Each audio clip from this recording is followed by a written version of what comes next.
Welcome back to the pre-press class, print 75 and 77 at Fullerton College. This is Ben Hewitt, your instructor, and we are taking a look at the hopefully last video in this series of illustration software from the pre-press training manual, chapter 2.4, illustration software. So we're looking at more Illustrator functions.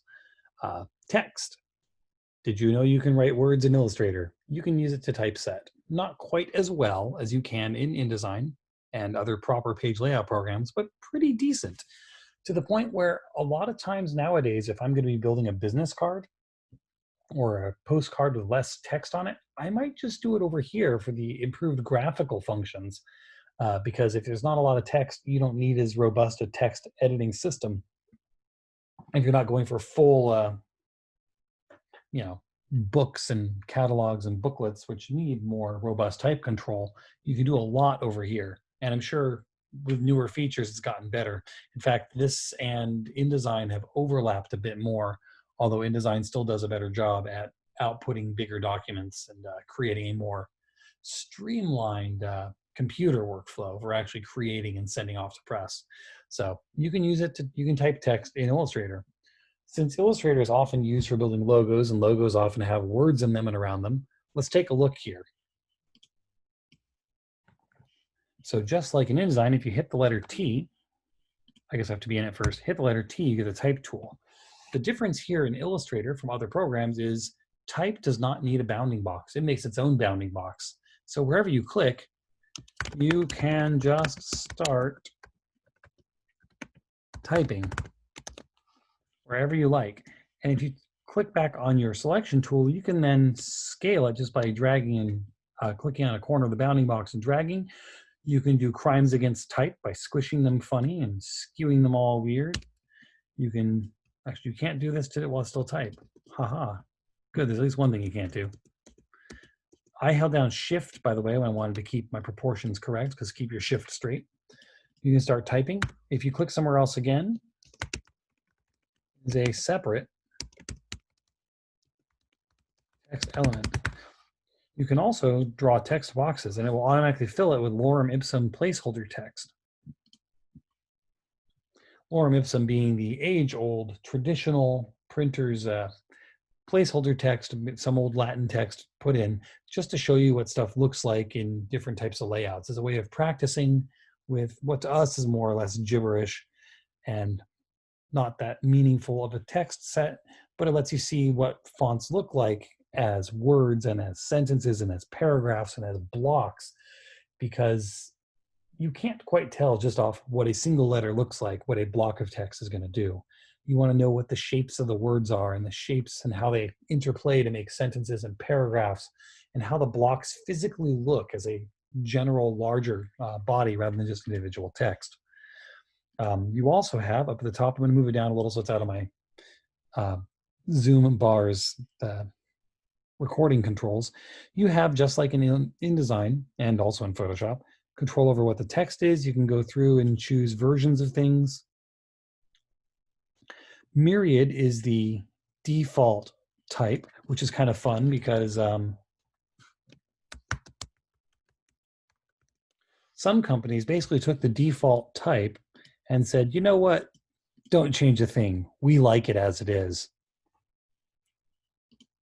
And they pass those savings on to you in your really, really affordable coffee drinks. Text as paths. This is one of my favorite things in Illustrator.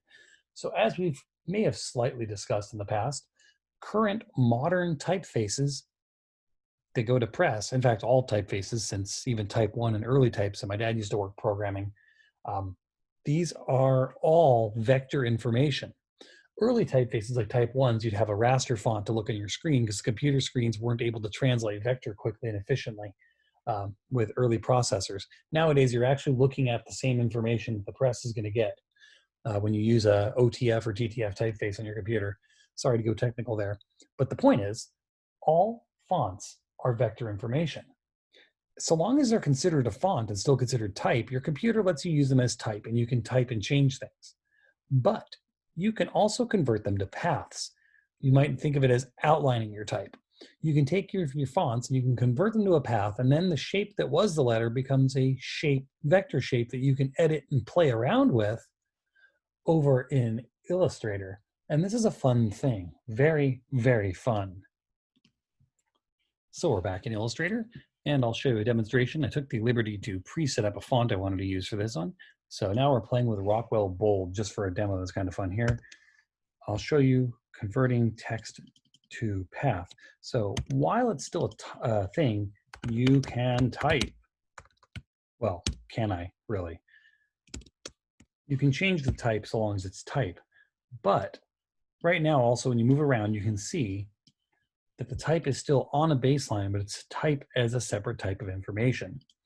If we go to view, we go to view outline, which is one of my cheater things for seeing what lines are actually in an Illustrator document. Let's go do this.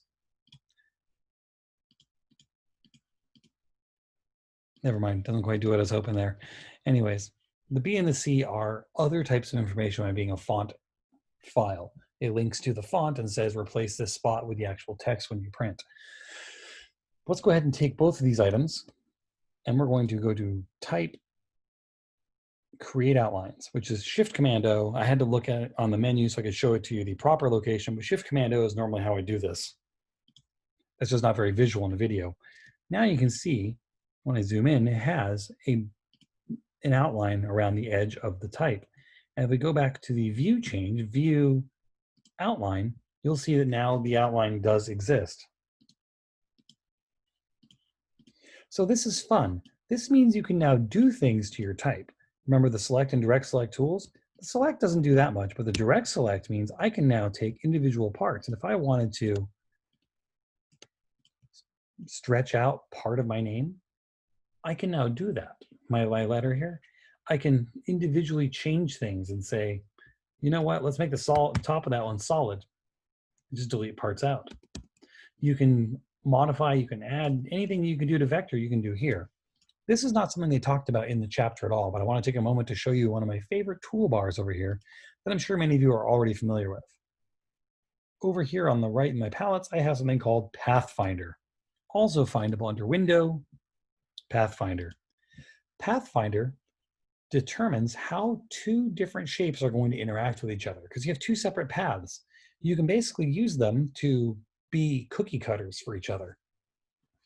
So I'm going to do a thing here, a kind of quasi-classic baseball move. I'm going to have to make this a separate color to make what I'm doing visible at all. So I'll make it red. We can do black and red for now. So if I go ahead and take my two things, B and C, depending on what I choose here, the first one, obviously, if I say unite, unite glues them together and makes the general outline the outline. So if I click this, they become one shape. And they are no longer separate pieces. The outline is the outline of both of them glued to each other. You can remove the front, and that's using the C as a cookie cutter to cut out of the B. It leaves the gap of where the C was. Pretty useful. You can also say only the parts that overlap matter, and that leaves you with that. You can say the parts that overlap don't exist anymore. They neutralize, they cancel each other out, and all you're left with is what's not there. Another fun thing for making logos and graphics. Down below, you can also divide. You can trim, you can merge. I don't do all of these. I'm not going to go through all of them. The one I like the best here is divide. Divide will say wherever shapes are made by overlaying these two things are all the shapes now. What that means is each individual part of this is now separate. So if I make that black, look at that. I now have an intertwined logo, kind of like your old baseball hat logos from the old style, good old-fashioned sportswear. Looks pretty cool, I think. It lets you hang things together like this. So this is my quick little demo on you. You can also import graphics and images from other files. You can bring Photoshop files, TIFFs, EPS, JPEGs, what do you call them? No, not PSDs, PNGs. Any sort of visual raster file can be dropped into, brain not working, but I swear it's there, can be dropped into Illustrator and used as a backdrop. Let's go take a look now. Very similar over here to InDesign. or you have a file placed, which will bring it in. It's a different keyboard shortcut, therefore I don't use it. My brain is naturally inside InDesign, so Command D to me is always placed. Shift Command P does other functions in other programs, so I don't like to use that shortcut because it short circuits my brain and makes me get confused. So I do a file place, but honestly, I'm too much of a Mac user for that. Normally I do a drag and a drop. So I'm actually going to pull from my library of textures, and of course I'm going to use an airplane texture. But I'll drop in a texture. Let me actually find the one I wanted to use. It's the green one, and I'm not seeing the green one. Fun textures. Actually, this looks pretty good. Oop, the greasy one. Let's use the greasy drips. Here we go. So I'm going to place this file, and it lets me drop it in. If I just click, it'll place. I have to zoom way, way, way, way, way out because it's huge and high resolution. So I will make this smaller, smaller, smaller.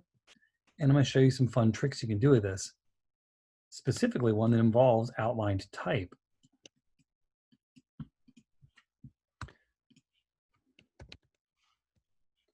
Let's go ahead and make myself a better typeface than this. For this, I think it would be better if I use something a little more aeronautical. There we go. Ben in airplane stencil writing. So I'm going to make my name bigger, bigger, bigger. We're going to go ahead and outline that type. I'm going to make sure that this is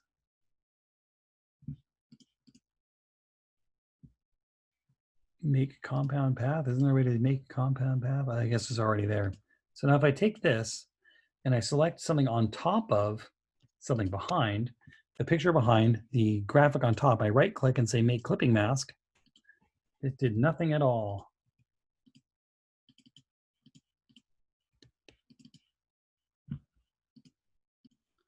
Honestly, I couldn't remember how to make the compound path thing work properly, so we'll cheat and do this slightly different. It'll still look cool. Still gets the point across. There we go. If these touch to each other, I can pathfinder them into a single piece, glue them together. If I take this and the piece behind, I say make clipping mask, I can now use whatever vector graphic I wanted as a clipping mask to only show part of the backdrop in the shape I wanted. In this case, making myself a cool, greasy, riveted name. Doesn't everybody want a greasy, riveted name? Isn't that the dream? Anyways, by putting graphics in, you're able to add photos and really, really overlap the capabilities of InDesign quite a bit, but not entirely. File formats, you can save them as Illustrator documents. You can save as EPS if you're working with old school people. EPS has kind of gone by the wayside. You can now do SVGs and open them, and those are also placeable directly into InDesign nowadays, thank goodness. SVGs are good because a lot of home die cutters like the Silhouette and the Cricut run off SVG files as well. So you can create things to sell to people who like to cut things at home or cut them at home yourself. PDF is a good option. It's one of the better ways to make a PDF because it's a direct save as, and Adobe, who invented PDF, who also makes Illustrator, makes very good reusable, re-editable PDFs that still have vector information inside. That's a good thing. And lastly, the available software for this are limited to really just Illustrator and CorelDRAW. CorelDRAW is good, but you're less likely to run into it in the business because Adobe really has taken over the market share. Thank you for listening. This concludes our illustration software talks. Sorry about last time's editing, it got a little wonky.